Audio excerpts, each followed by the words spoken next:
Muri Zimbabwe makadiko tiri kusangana zvakare pano paSly Media TV. Ndonzi Simbiye Basa Sylvester mwana wekwatapfuma nei.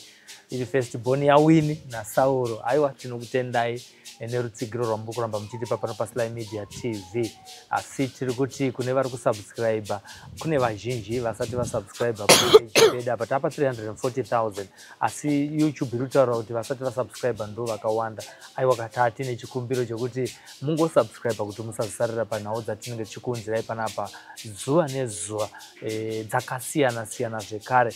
Uyewo tiri kudzora nyaya yatakambenge tichiita kare kana kuti program yatakambenge tichiita kare kuti tinenge tichitaura nevasikana vamasex workers yatiri kutiyo bishu lifestyle, kuti upenyu hwavo hunombofamba sei mazuva ese, ndezvipi zvemachallenges avanosangana navo, uye vakapinda nekuda here kana kuti nemachallenges akasiyana siyana. Tonzwawo machallenges acho avanenge vakaita iwayo. Umwe ndo anoti musaita izvozvo, aiwa pana paichannel yevanhu vese, saka tinounza zvinhu zvakasiyana siyana zvinoenda, vamwe vanozvifarira. Unozaona kuti program yauri kuti iwo hauifariri unozowana yaane 10,000 views, yaonekwa nani. Zvirova kuti hatina kugadzirira program iyoyo munhu mumwe chete. Kana vanhu 10,000 vachikwanisa kunge vachiona program iyoyo out of 300,000 zvichireva kuti aiwa kune vamwe vari kufarirawo program iyoyo. Tiri kuenda tichitaura kuti unogona kuti mumwe anofarira masports, mumwe anofarira zvechechi, mumwe anofarira zvemapostori, mumwe anofarirawo zvematare, mumwe anofarirawo inyaya general news dzatinoburisa pana paSly Media. Toti kwakati nekwakati vanhu vapondana kana kuti kwaiti kwawanikwa varoyi kana zvaita sei, zvinhu zvose zvese zvinowanikwa paSly Media TV. Saka rega kumanikidzira vamwe kana kuti mamwe channels maprograms abviswe nekuti mumwe one iwa host kwafarira.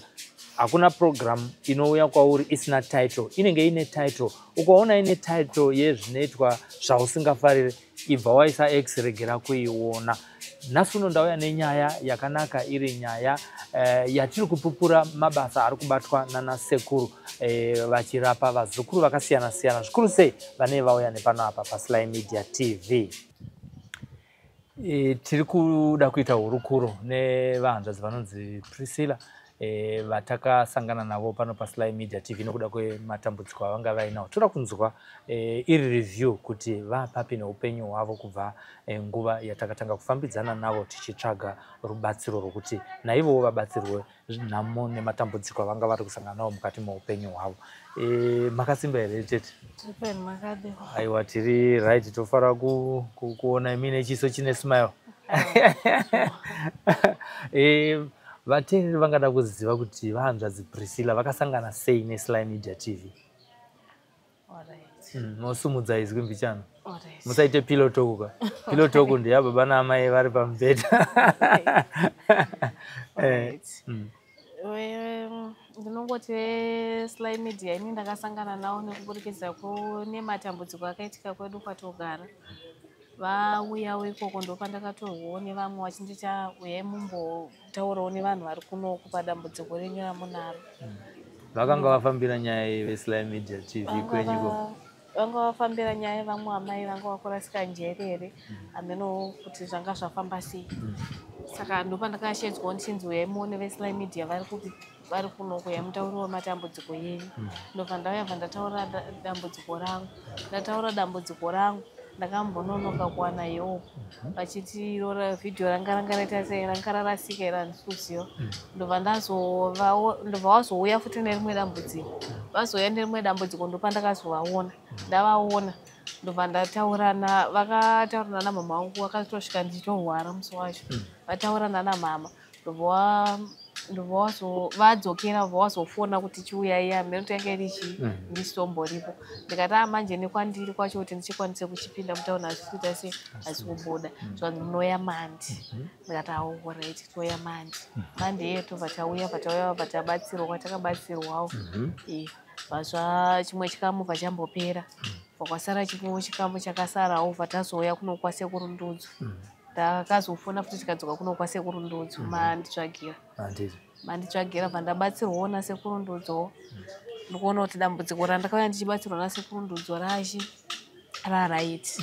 Vamwe vanongada kuziva kuti idambudziko rei rakazoita kuti muzoti regai nditsvage rubatsiro. Nokuti munhu wese kana unongotemwa nemusoro oenda patakishop otenga mapiritsi ako onwa zvopera.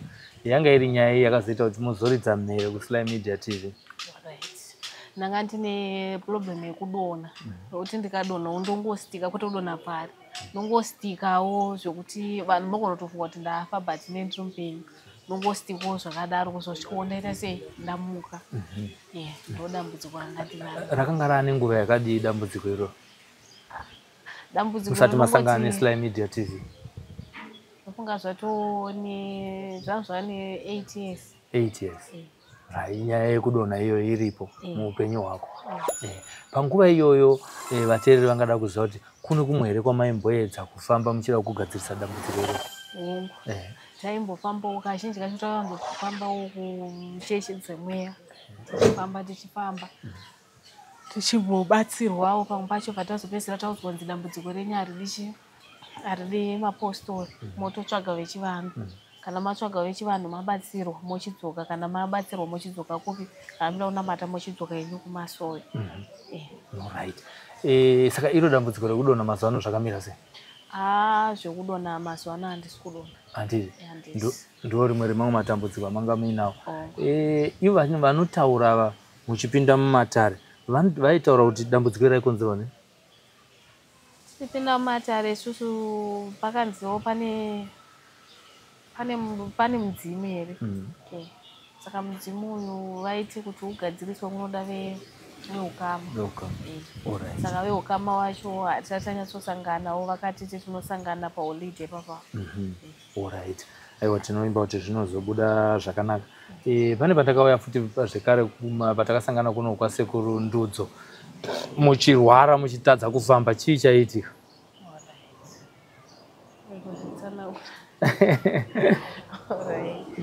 Ndanga ndine dambudziko randakazvimba panhengo yesikarudzi panobuda nemvura, ndopanga ndakazvimba. Zvainzi zvakakonzerwawo neizvo? Izvozvo zvainziwo chikwambo chinoshandisa inini. Zvainzi chikwambo chinondishandisa. Izvozvo makazvitenda here kuti zvikunzi pane chikwambo chinokushandisai? Makazvigamuchira kuti zveshuwa zvinoitika? Sei muchidaro imi? Chii chinoitika kwamuri chekuti topa conclusion yekuti zveshuwa pane chikwambo chinondishandisa? Kuti pane chikwambo chinoshandisa. Zvafanira kuti kana wakarara unogona kurota uchishandiswa nemunhurume uchiitwa bonde. Zviriko ndaisangana nazvo, asi ndaingotiwo pamwe kungorotawo zvangu kuti kungosuwawo bonde zvino. Ndozvamaifunga here? Saka hatitaure nezvaiitika. Chikonzero tinoda kutaura nezvokuti umwe munhu ada kuzotsvagawo sekuru Ndudzo anogona kunge achisangana zvachimufunga nepfungwa yamakanga muinayo ngoti kungorotawo zvako. Handiti? Zvimwe zvamaisangana nazvo chii chaitika panguva kana even nguva yekusangana iyoyo, kana even after mapedza zvapera? Inini hangu nekuonawo kwangu zvafanira kuti ndogona kuti murume ndomufarira asipozve. Kana achinge auya mumba handisina basa naye, achitongopinda padhowa handisisina kana basa naye, ndogona kutongonyarara zvokuti ndongowatiwo maswera sei, obva watoti taswera maswera wanobvunza kuti my place asi muri kurwara here? Ndoti handisi kurwara ndiri right. Onzi aiwa ndokuziva asi ro magariro ako. Ndikati aiwa ndo magariro angu ndori right.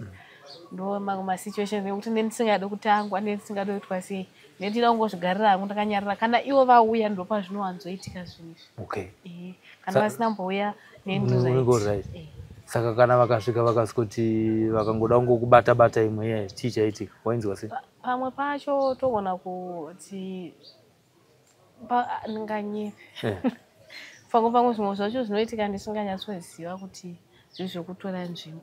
Vanoziva ndo baba vekumba kwangu. Aiwa, tichataura navo vachitiudza kuti chii chinenge chichiitika, asiwo vanomboedza kutsanangurawo here kuti vanombotsanangura kuti panombobuda zvibhakera, saka handizonyatsozvinzwisisa kuti zviri kufamba sei. Nema kutogunga kuti usanibate. Mweya yakaipa iriko handiti? Iriko. Tingatiwo futi uro huriko here? Ndisingazoziva, asi zveuro yangu inini hangu handina kumbobvira ndazvinzwawo pandakafamba. Saka patiri kungogumira pakuti nyaya pamwe iri kukonzerwa nokunzi pane vanenge vachida kukudhaivhira iwo, vada kusvika pauri. Alright. Asi iye zvinezvi nyaya yamamuchitaura yekuti makauya kwasekuru muchirwara nekuda kwokuti sikarudzi yanga ichishandiswa nemweya wakaipawo zvekare pakusangana kwamunoita nazvo iye zvine zvase right sure alright tirambotaura zvakatora nguva yakadii kuti pamakatanga kupuwa mishonga yekuti muchinwa kuti muzoti aiwa iye zvine zvindagona kufamba nokuti paipa takaona musingagoni kufamba mushure mange matanga kurapwa nasekuru Ndudzi kungoti kuti ndizofambe pamwe zvakatora kwe1 week kuti ndizonyatsofamba zvakanaka zvakatora kwe1 week asi pain yakanga ichiripo here kana kuti pain kakambosara karipo ndabva ndapiwawo pandakadzokera kumba ndakapiwa mumwe mushonga wandakapiwa futi kuzosvika zvaita sei zvapera alright then pane nyaya yekumadziva tsanangurai zvinhu zvipi zviri kuitika alright zvakafana kuti ndabva kunoku kwasekuru kunoku ndakaenda kumba ndofunga ndakanoita anchazoti ndaenda 2-3 days ndiriko tobva taenda patumatakshop tokwedu taenda patumatakshop tokwedu ndandatombomukira nemari yangu ndikati ndasida kutenga mabhisiketi ndobva ndamashaya panga ndichidacho patakshop pacho ndobva ndazoenda nemunin'ina wangu uchida kutenga chikafu kurusai ndobva tasvika pepe musikana wemomo ndobva atipa mabhisiketi akanga akatovhura kudhara aiti oye ana tete mabhisiketi tongoita natete ameguru tete ameguru zvikanza oye munin'ina wangu ndiye akapiwa ini bva ndapinda mupepa rake ranga apiwa riri saka ndofunga ndakangodya mabhisiketi 2 ndatanga kunzwa kutsva ndakamboda kuzvishingisa ndakamira ipapo ndakati arege ndimire ndofunga ndakangobvawo ndiri bara ipapo ndakanobheura mapaketi ese emvura yekunwa kumba ndichizvidira ndobva ndangopedza pandarara ndandazomuka ndoona kuti zvikandibata ndinongoenda kudziva but handizonyatso nesingazivi kuti zvii zviri kuitika zvokutoti vanoziva vanongoziva kuti ndinopinda pasi pemvura ndogona kuita nguva ndiri pasi pemvura asi ndoita sei ndinozobuda kana chonzi unoita nguva munhu kazhinji kacho totoziva kuti 2 minutes hadzigoni kuti upinde pasi pemvura wobva waramba wakagara ipapo wakawana ii muri kutaura kunzi munotokuti ndinotiwa ndakadai so handikoni asi ungotiwo kana zvandibatawo ndinotobva patoneka distance kuti tiende kutawa ndokwamunonzi munoenda muri bara ikoko muchimhanya avanozoterawo kumashure but vanongonimira vanoziva kundoita sei munobuda izvi zvekumvura izvi kunotiva mumvura izvi zvaane nguva yakadii zvichiitika zvane time but ndakavarayirwa kutaura kuna sekuru handina kunge ndakazvitaura kuna sekuru asi ndakazovaudza kuti ndo zviri kuitika makazovaudza pari pafoni musiri mudare ndobva vati dzokai saka ndo nyaya yaita kuti tisangane panapa nhasi kuti mupinde mudare aiwa tinotenda semunhu akambobatsirwa panyaya yamakanga muinayo yakanga ichinetsa yai tarisiro yenyu ndeyekuti chii panyaya iyoyi tiri padare rasekuru Ndudzi ini ndinongoda kuti nini kune vanhu vane matambudziko vari kunze vane matambudziko ekuti unongofunga kuti dzimwe nguva ndaitombofunga kuzviuraya ndichinongoti ko ndikafa hangu zvokuti kana mvura kwacho kuko ndaitomboenda nongonotega ndingonozvividza zvangu pai mumvura but zvanzisina zvaimbobatsira nongoda kutaura kuti kune vanhu vari kunze uko vane matambudziko avanayo kunze uko asi vanenge vachityira kure kuti tinovabata sei vanhu veSly Media vaivai tinovabata sei kuti tione kuhelpwa because unenge usina mari zvafanena hangu inana handisina kana sendi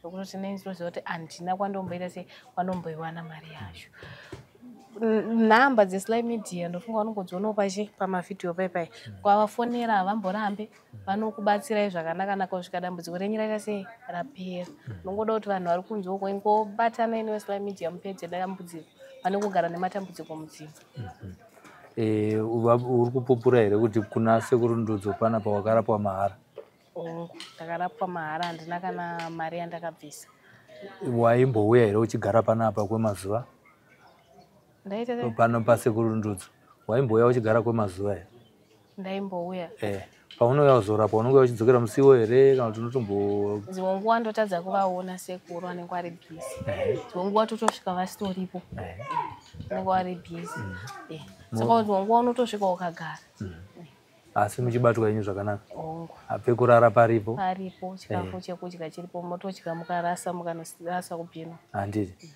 alright aiwa regai tigozopinda mudare tigozonzwa kuti nyaya iyi yekumadziva inyaya iri kukonzerwa kune mashave enjuzi here kana pane mudzimu uda kusvika kana kuti pane ngozi inongokuteerawo ichingokushandisa tozozvinzwa tapinda mudare rasekuru Ndudzi handiti Imhuri yeZimbabwe ndiyo nhoroondo yatiri kutaura naPriscilla yematambudziko anga arusangana nawo muupenyu. Akambenge aine dambudziko rekudonha akabatsirwa nanasekuru ivava, uyewo zvekare akambenge aine dambudziko rekuti aishandiswa nezvikwambo zvinouya zvichiita bonde naye, asi zvinezvi zvekutaura kwaari kuita zvakapera. Nyaya yasara inyaya yekuti kana zvichinge zvamubata anomhanya achinopinda pasi pemvura. Regai tipinde mudare rasekuru tinzwe kuti chii chiri kukonzera nyaya iyoyi. Tatenda.